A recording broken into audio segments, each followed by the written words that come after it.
The flashing red and blue lights sliced through our calm suburban afternoon like a thunderclap in a church. On my phone's security feed, I watched two officers burst through Willowbrook Estate's front gate, faces tight with purpose. And right there on my doorstep stood Karen Whitfield, our self-proclaimed queen and HOA president, waving a shiny key in the air like it was her badge of authority. Her face was crimson, twisted with fury, as she screamed at my locked door, completely unaware that my 12-year-old son Leo was inside, quietly recording everything on his phone. What Karen didn't realize was that in just a few minutes, she'd be the one answering questions, not asking them. This is how an entitled HOA president learned the hard way that not every door opens just because she demands it, and that calling the cops can sometimes backfire spectacularly. My name's Marcus Chen. I'm a single father and a software engineer. 3 months ago, Leo and I moved into Willowbrook Estates, a gated community that I thought would be peaceful, modern, and safe. The lawns were perfect, the schools had great ratings, and the HOA rules seemed reasonable on paper. What I didn't expect was Karen Whitfield, the woman who treated her HOA title like she was the mayor. Sheriff and supreme judge of the neighborhood all rolled into one. From day one, she made it clear she didn't approve of what she called unsupervised children. The first time she saw Leo walking home alone from the bus stop, she cornered me in the driveway like she was doing me a favor. With that sugary tone that barely hid the insult, she said maybe I should consider after-school care because, according to her, single parents often struggle with proper supervision. I told her politely that Leo was 12, smart, independent, and completely fine being home for a couple of hours after school. Plus, I worked from home and kept an eye on him through our smart security system. That should have been the end of it. But Karen wasn't the type to back down when told no. A week later, she started making up new rules that weren't written anywhere. She claimed the HOA bylaws prohibited children under 16 from being left alone at home. When I asked to see those bylaws, she told me they were being updated and I'd get a copy soon.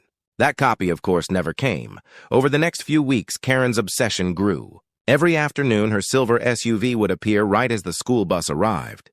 She'd slow roll past our driveway, pretending to check mailboxes or street signs, but always keeping her eyes on our front door. Sometimes she even parked across the street, just watching. Leo started asking me why the mean lady was always spying on him.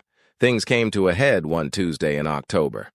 I was in the middle of a crucial video conference with clients in Japan when my phone buzzed with alerts from our smart home system. Someone was trying to unlock our front door again and again, but the key wasn't working. Then came the sound I'll never forget. Karen's shrill voice echoing through the security speakers, ordering Leo to open the door immediately. My blood ran cold as I switched to the live feed. There she was, jamming a key into the lock, muttering something about an HOA master key and a welfare check. Leo, bless that kid, stayed calm. Just like we practiced, he pressed the panic button that sealed the house and activated every security camera. A second later, my phone rang. "Dad," Leo said steadily, "that Karen lady's trying to break in. She says she has a master key, but it's not working." I told him he did everything right and to stay put. Through the speaker, I spoke directly to her.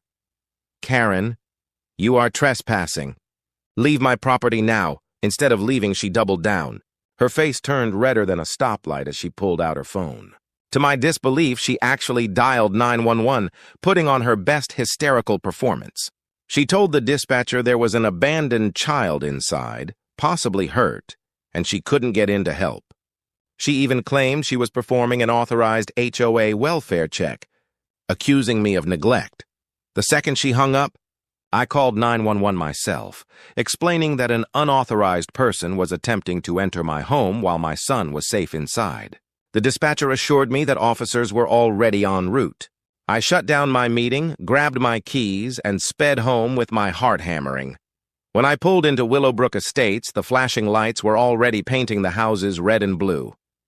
Two officers, Martinez and Thompson, stood at my porch while Karen ranted about HOA safety rules and parental irresponsibility. Inside, Leo followed my instructions perfectly. He stayed calm and spoke through the video doorbell, telling the officers he was fine and just doing his homework. By the time I stepped out of my car, Karen was pointing at me dramatically, declaring, "That's him. That's the negligent father who left his child alone." Officer Martinez gave me a look, half amusement, half disbelief. He asked me quietly to explain what happened.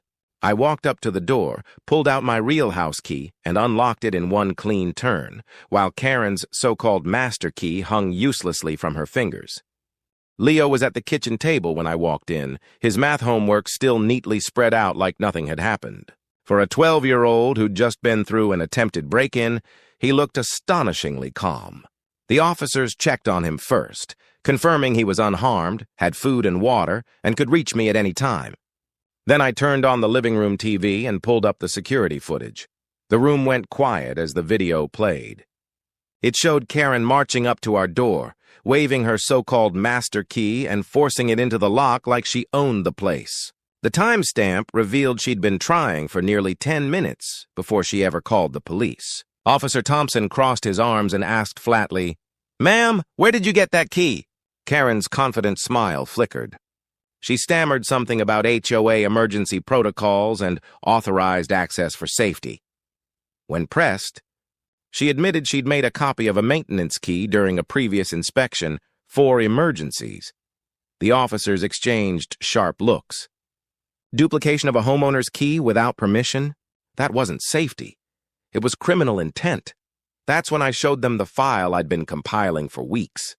Screenshots of her fake HOA rules, dated notes of every time she'd parked outside to watch Leo, and witness statements from neighbors. Mrs. Rodriguez across the street had even shared her doorbell footage. Karen, sitting in her car for 20 minutes straight, eyes locked on our house. Officer Martinez's tone hardened. He reminded Karen that filing a false 911 report about a child in danger was a serious misuse of emergency services. The more he spoke, the smaller she seemed. The once arrogant president of the HOA was shrinking under the weight of her own lies. Outside, neighbors started to gather, watering plants, pretending to check mail, but clearly watching the whole scene unfold. A few phones were raised. The gossip train was already boarding. Karen noticed too. Her face flushed red, then pale, as the authority she'd clung to for years dissolved in front of her audience. Officer Thompson asked to see the HOA bylaws, granting her any right to enter a resident's home. Karen faltered, claiming the documents were at her house. Thompson cut her off gently but firmly. "Ma'am, no HOA policy overrides state property laws. You cannot enter a private home without permission." Then came the words I'll never forget. "Karen Whitfield, you are being cited for attempted unlawful entry and false reporting to emergency services." Her mouth opened, but no sound came out. She sputtered about her leadership duties and neighborhood safety. But the officers were unmoved. As they wrote up the citations, I calmly informed them that I'd be pressing charges and my attorney would follow up. The mention of an attorney drained the last color from her face. The next HOA meeting was legendary. Word had spread faster than wildfire. Half the neighborhood showed up, many who hadn't attended in years. The air buzzed with anticipation. I brought my attorney, Jacob Morrison, an HOA specialist with a reputation for dismantling bullies like Karen. Jacob laid everything out like a courtroom presentation. Unauthorized key duplication, attempted break-in, false reporting, harassment. It was all documented, time-stamped, and undeniable. He even called for a full audit of the HOA's key control policies to ensure no other homeowners had been compromised. As he spoke, the board members shifted uncomfortably. Tom Bradley, the treasurer, admitted Karen had tried to sneak in a motion for mandatory welfare checks without any board approval. Sarah Kim, the secretary, produced the minutes showing the board had explicitly voted against granting her entry authority. One by one, they all distanced themselves from her. When the vote of no confidence came up, the result was unanimous. Even Karen's usual allies couldn't defend her now. The room erupted in murmurs as Karen shot to her feet, her chair screeching across the tile. "You'll regret this," she shouted, her voice cracking. "This neighborhood will fall apart without me." Then she stormed out, heels striking the floor like a retreating drumbeat. But the consequences didn't stop there. The false reporting charge carried a $5,000 fine. The unlawful entry charge, amplified by the fact she had premeditated the act by duplicating a key, became a misdemeanor. Her precious real estate license, which she'd bragged about constantly, was suspended pending review. When our civil case went to court, the judge didn't mince words. Karen's harassment, false accusations, and emotional harm to Leo were undeniable. The settlement ordered her to pay $15,000 in damages and legal fees. She was permanently banned from serving on any HOA board and sentenced to 100 hours of community service. The final blow came with the restraining order. She was forbidden from coming within 100 feet of our home.